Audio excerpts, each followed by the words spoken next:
Hello and welcome to the Education on Fire podcast. The place where we share creative and inspiring learning in our schools.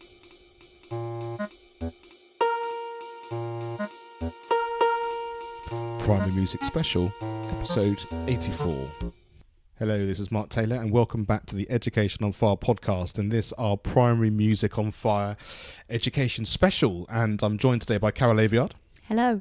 So we are talking really a bit more in depth today about what Primary Music on Fire is, both our roles in it and exactly what you can expect if you wanted to become a member. So we're going to first of all just give you a bit of background about each other, just so that you can understand where we're coming from and the different expertise that we had. So would you like to kick us off, Carol, in terms of what you do on your sort of day-to-day life? So, hi, I'm Carol Aviard and I'm a primary music specialist and an instrumental teacher. So I spend about half of my week in the classroom teaching children curriculum music, and I spend the other half of my week teaching piano and woodwind instruments. So, as you all know from the endless times I've told you in terms of what I'm going to be doing, but my life is split into three areas really. I'm a professional musician and play drums and percussion in ensembles and orchestras and do music theatre. The other third of my time is teaching percussion, doing whole class rhythm workshops in samba, and doing private and in school teaching for drums and percussion. And of course the rest of my time I'm here doing the podcast and setting up this Primary Music on Fire. So I sort of have that sort of three-way professional background really now in terms of how my life looks. And so what you can see is we've got different backgrounds, different expertise in terms of what we're doing. And I'm also quite used to producing school performances and things which you can do, other schools have come into. So we produced a World War II concert, I did a 60s concert, and as part of my work with the National Association for Primary Education, we're starting to build up an idea of a workshop and a concert that we can actually start to develop for many schools on a larger scale. So we've got lots of plans and lots of things that we can do, but specifically today we're going to talk about what's inside the Primary Music on Fire membership and exactly what you can expect and how it's going to work. So the best way to start doing that, I think, is to talk about our foundations of a musical school and what it is that we're actually trying to achieve and get across for you. So we've come up with a document on how to have a musical school, and we've come up with a document, the foundations of a musical school. So we would like every school to be able to do music just part of its day. And we'd like to show you how you could do that, whether you're doing literacy, whether you're doing your topic work, whether you're doing maths, how you can pull music into that. And what we found out, what people ask me a lot is, actually they don't know how to teach music. They don't understand music.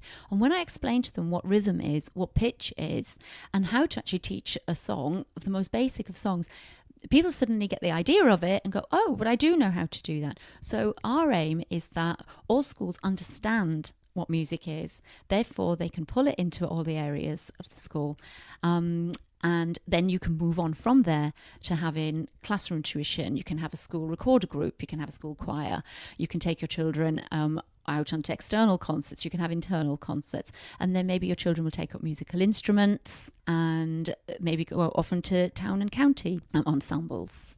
I think it's important to understand, if you think about it in terms of learning maths or learning English, you need the foundations of what you're learning. You need to understand what numbers are. You need to understand how to add 2 plus 2 before you'd start doing multiplication of anything. And this is really what we're talking about. It's understanding that every teacher and every person in a primary school can actually teach music to some degree or another. And we take it down to its really basic element of terms of you can just have the kids sat in a circle doing some rhythm games, and we've got these inside. We can show you the fact that you can do this maybe when they're just standing up waiting to go for lunch. So it can be, yes, as part of a full-on music lesson, but it might just be that you can integrally put it's part of your day every day, that actually it becomes embedded as part of what your school's about. There's a bit of rhythm going on all the time because you've got this game going on, or you might be singing all the time because when you're packing up you're deciding you've got a song that you love that you're going to be doing as well. So it's embedding music as part of what you do, and all of these skills then, as they get added forward, is you start to maybe bring in peripatetic people from your music hub or your music trust, that as that grows, you can expand with it because you've already got the knowledge base that the children have been exposed to as they're going through. And of course, the more children get involved, the more expertise they have and the more confident they feel. Then when you have a group ensemble, whether it's your choir first of all, or whether you've got maybe a little rhythm ensemble, or whether you've got a brass ensemble or even an orchestra, depending on how long you've been doing it and how much tuition you've got going on, then we can start to talk about how you can then make that, give that exposure really to the rest of the school, whether it happens to be a little concert within your classroom first of all, or one person just showing you what they've done, all the way through to music assemblies, to, you know, Christmas concerts, end of school concerts, nativity plays, anything that it happens to be. But you're starting to build on those basic levels, and that's really what we're about. We're not about a lesson plan where you literally follow everything from day one all the way through to the end of your sort of working life, because there are many great examples of those things out there which you can buy into already. We're talking much more about giving you specific things that you can do just to get you going, and then we'll tell you the great resources that are out there and give you those opportunities, but also to support you ongoing what that looks like. So when you've got a question, you can come into the Facebook forum and we can answer those things, so that we've got much more of a dialogue going on really. I think that's probably the key thing to get across. It's a good point you made there about the resources. I have my own tried and tested resources that I use time and time and time again, because I've memorized them, because I know how to use them, and I tweak them every time I use them. But I'm very aware that when I buy a new music book, a new song book, for every song in that book, I've got to sit down and spend a good half an hour or so figuring out what's going on in the book, whether that's reading the music, whether that's just listening to the audio track, whether that's learning the words, whether that's figuring out where the harmonies are, where the ostinatos are. And I'm a music specialist, so if I have to sit down and spend half an hour on each song, which I don't really have the time to do, I know you haven't got the time to do that. And I know you would pick up a music book and just go, I don't know what to do with this. And I'd like to be here to show you what to do with that book, to try and take that work away from you, so that you do say, do you know, I can sing that song tomorrow in class because Carol has basically sung it to me. She showed me how to get started. I can do that. And I'm very much about getting you started. And that's it. It really is sort of getting the ball rolling, really just giving you, I guess it's almost like hand-holding in terms of just being able to know what you're going to do and how you're going to move forward. And essentially what we're doing is we're taking the fear out of music teaching. That's what we want to do.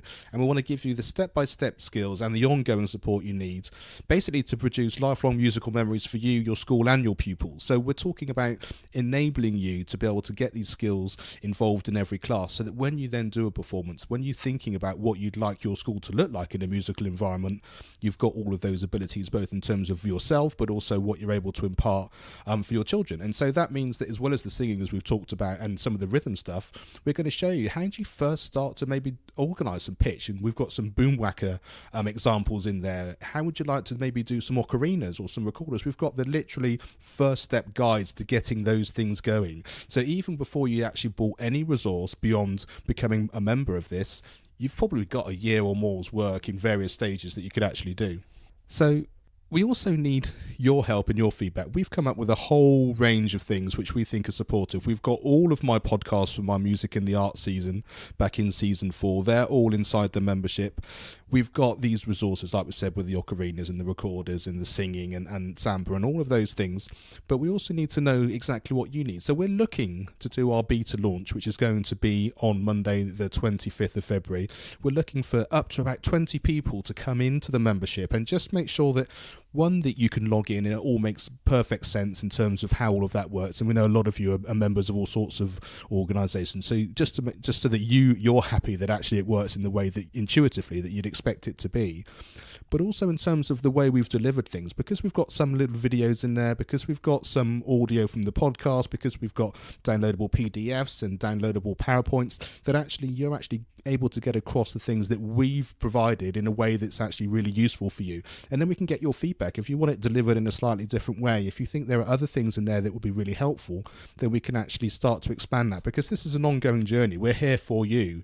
We're going to have some Facebook live videos and some question and answers. So when you ask us a question, we'll be able to tell the entire group exactly what these answers are, so that we can all learn from each other. So if you'd like to get involved, the best thing you can do right now, if you go to educationonfire.com/primary-music, that's educationonfire.com/primary-music. There you can sign up to the email list there, and we'll give you the first access to join, so that you'll be the first people to be able to get involved in that. And there you can also download our free music games download that we have, which will just give you something that you can actually do very quickly, even if you wanted to do something tomorrow, and sort of get an idea of the sorts of things that we can do. So next week, we're very excited to actually launch on the 25th, as we said, and Carol and I will be back just to give you some of those initial things that you can do once you're involved. Thanks for listening to the Education on Fire podcast. For more information of each episode and to get in touch, go to educationonfire.com. Education is not the filling of a pail, but the lighting of a fire.